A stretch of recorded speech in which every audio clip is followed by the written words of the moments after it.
Sunday service on a roll. Sunday service on a roll. Sunday service on a roll.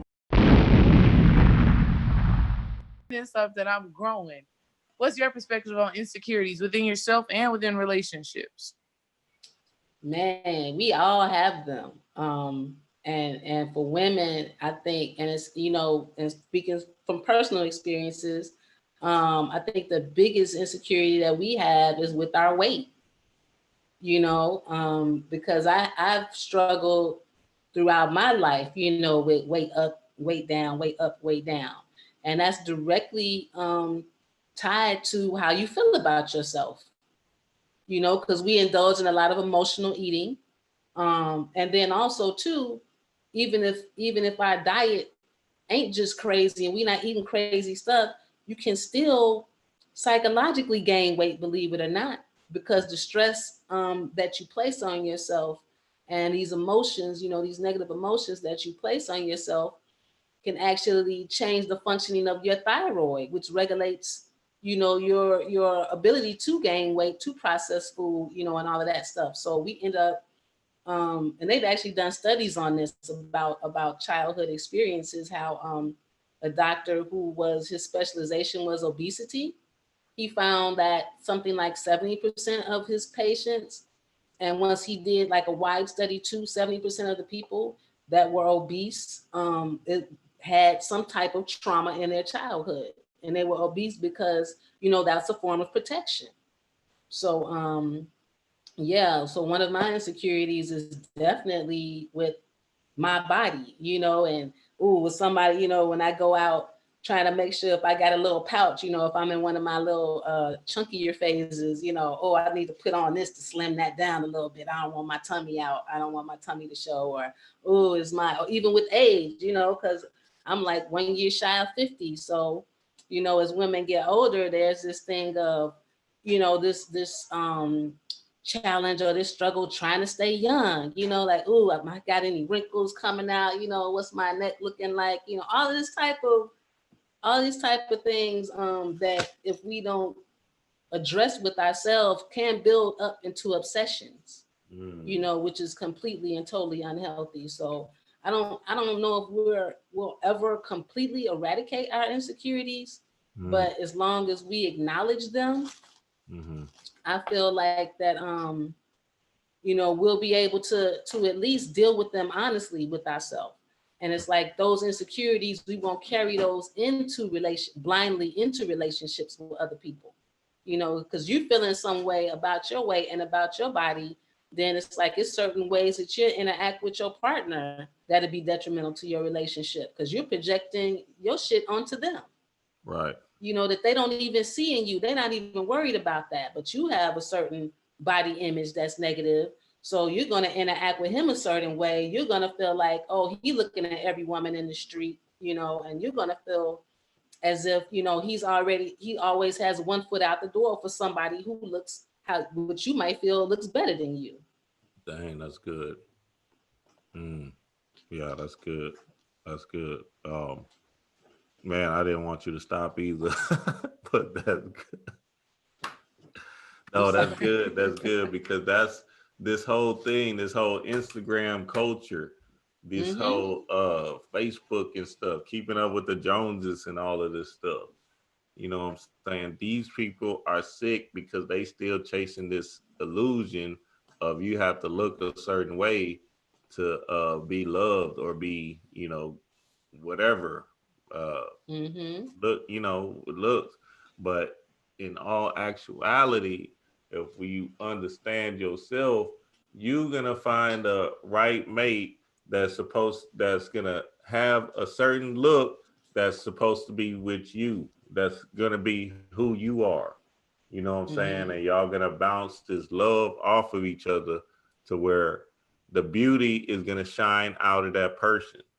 These false narratives or false pictures are just that because some of these women that y'all claim to look physically beautiful are really ugly inside.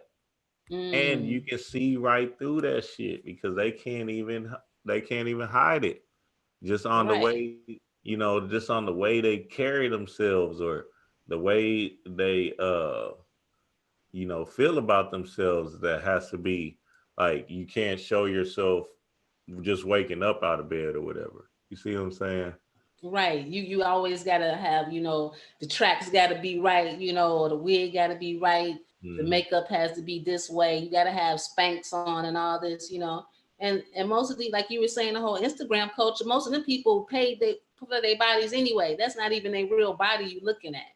Exactly. So we're basically patterning our life or our paradigm off an illusion. Because that's all it is. But I would love if the sister, if she could share her experience, so we could get an even more in-depth insight. Into you know I was. And I'm sorry, guys, I gotta go like in 5 minutes. Oh no, that's perfect for us. Yeah, that's perfect. Okay, that's right on time. Okay. But no, for me, something that because I was asking myself certain questions, and this is the funny thing, y'all. Whenever you are triggered, you have to really ask yourself why. And you just keep asking why over and over and over again until you can come up with something. Because anytime your emotions are, you know, tapped into, it's never for no reason. There's always like a deeper cause. And it's not just the experience that you are in this present moment.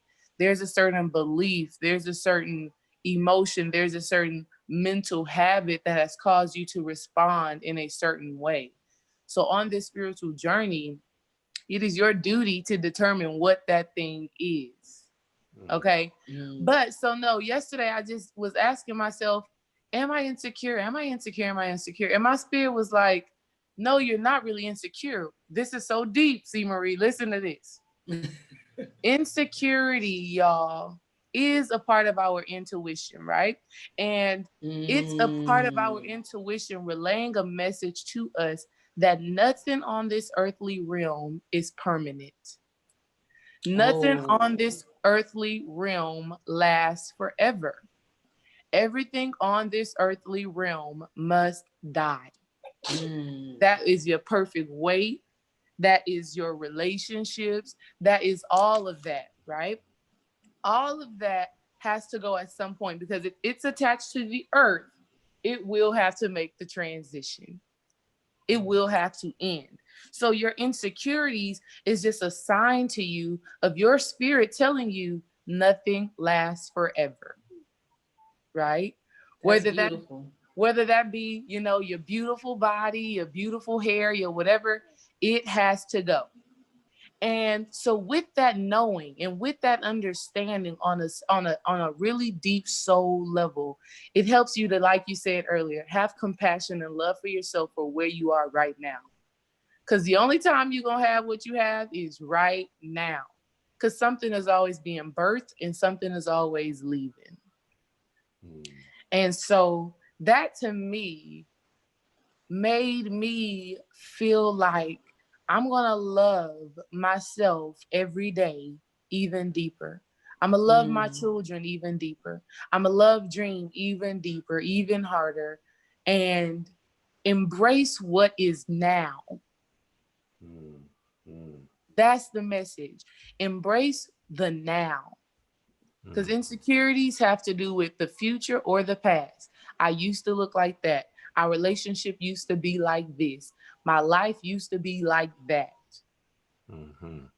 And when you really face the reality that all things die,